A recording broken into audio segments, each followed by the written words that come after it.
All right, for those of you who stayed up last night, extraordinary comeback from Russell Wilson and DK Metcalf. DK Metcalf made a couple of catches down the stretch there. I mean, frankly, the Vikings just couldn't cover him. And we're going to get to the big Dak news in a moment, but first, a reaction to Sunday Night Football. Mike Zimmer made the right decision to go for it, I believe, late in the game. And on 4th and inches, if he gets that first down there, then the Vikings win. Now, there are some people out there who would argue, no, go ahead and kick the field goal. That puts you up 8. And then that requires Russell Wilson to come all the way back down the field, score the touchdown, and get the 2-point conversion. But if you saw the Seahawks go the 95 yards, theoretically they'd only have to go 75 yards if you kick the field goal because you bomb it through the end zone. They get to start at the 25-yard line. They have 2 minutes. They have plenty of time. Really, this came down to the Vikings not being able to cover DK Metcalf.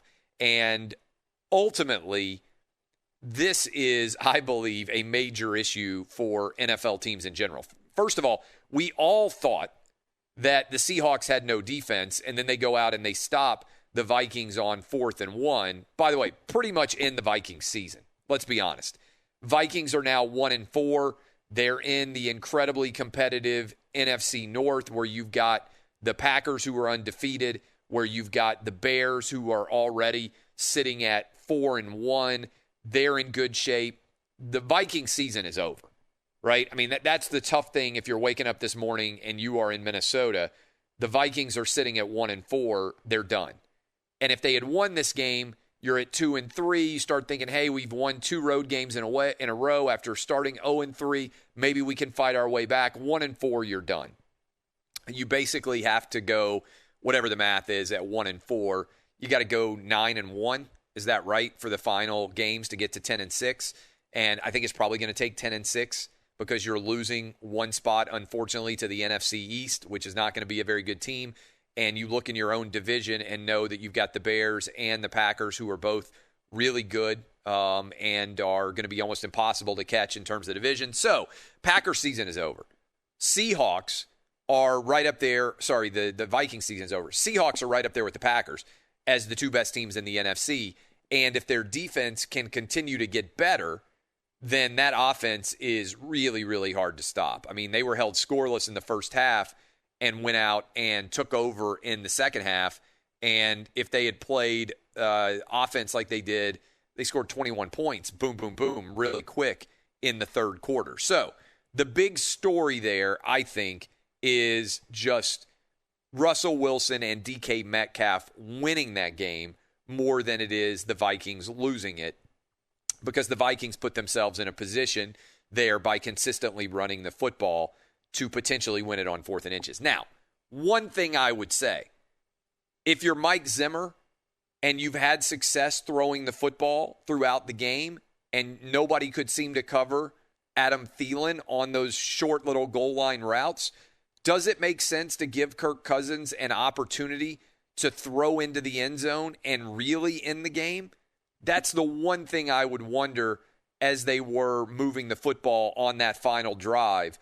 Do you decide to take a shot into the end zone at some point in time? They never did. All right, bigger story, though, than what happened in Sunday Night Football is what happened to Dak Prescott. And we've got Dr. David Chow lined up to talk with us about the injury next. But there are so many different storylines here. I want to dive into them in particular. And by the way, Lakers also won the championship. I don't think most of you care. I had very little people reacting to the Lakers compared to what happened in Sunday Night Football. So there's lots of places out there where you can go listen to, oh, what does this do for LeBron's legacy? What is he better than Jordan? Like, the same usual suspects can have those conversations. This ain't that kind of show. All right, so you can go find that talk somewhere else. On Mondays during football season, we talk about college football and we talk about the NFL, period. So that's what we're doing here on this show. You want to go hear Jordan versus LeBron debates, you can go listen to old dudes talk about that. It's not what we do on this show. So Dak, awful injury, okay? And we're going to talk with Dr. David Chow next about what his recovery process is likely to entail. But to me, when that injury happens, one of the first things I think is, what's his prognosis going forward? Because the moment you saw this happen and you saw how graphic that injury was, this season is over for Dak Prescott. And he took the contract, the franchise contract, over a long-term deal.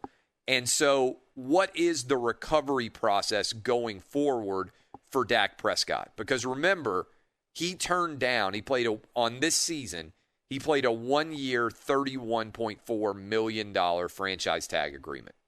And I said I would have set out if I were Dak Prescott rather than take the franchise tag. You can go back and listen to this process because I said when you play under a franchise tag, you're always one hit away from a devastating injury. Look at what happened to Alex Smith. Props to Alex Smith for getting back in.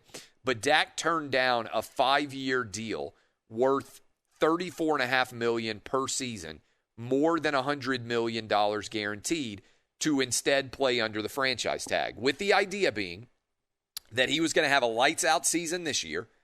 And look, he had been incredibly durable, and he had started every game in his Cowboys career, and he had played lights-out football on his side of the ball. Defense obviously had not played well for the Cowboys. And he was thinking, I'm going to be able to cash in. Either I'm going to get the Kirk Cousins treatment, where I get franchise tagged again, and then I can go out to the open market and make a ton of money. Or he thought he was going to pressure the Cowboys into having to come up even more than the $34.5 million they had already offered him. So what happens now? The red rifle, Andy Dalton, comes in. He's going to get an opportunity to prove that he's still a starting quarterback in the NFL. You've got an incredibly talented offense for Andy Dalton now to work with. Michael Gallup made a couple of really incredible catches down the stretch to get the win over the Giants. We already know what Amari Cooper can do, and he's being paid like one of the top wide receivers in the game.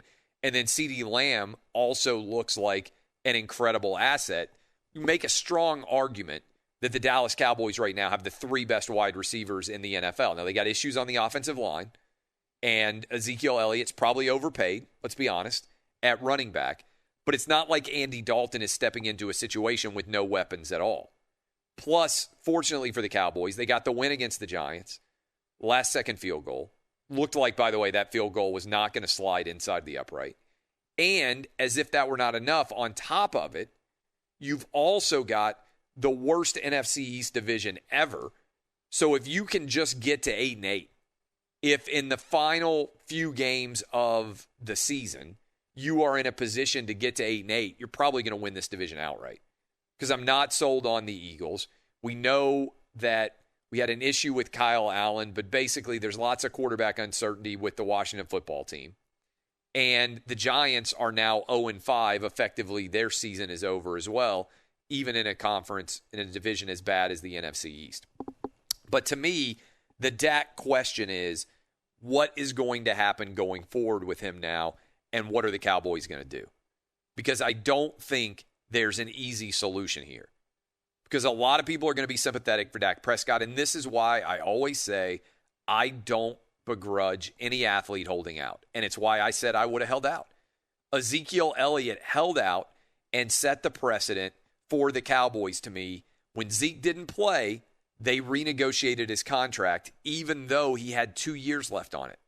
And Zeke got a pay raise. Set the precedent that if you sit out, Jerry Jones will eventually renegotiate with you. Dak never set out. He never skipped a game. He never threatened to hold out during this entire process. And I hope he's going to be okay.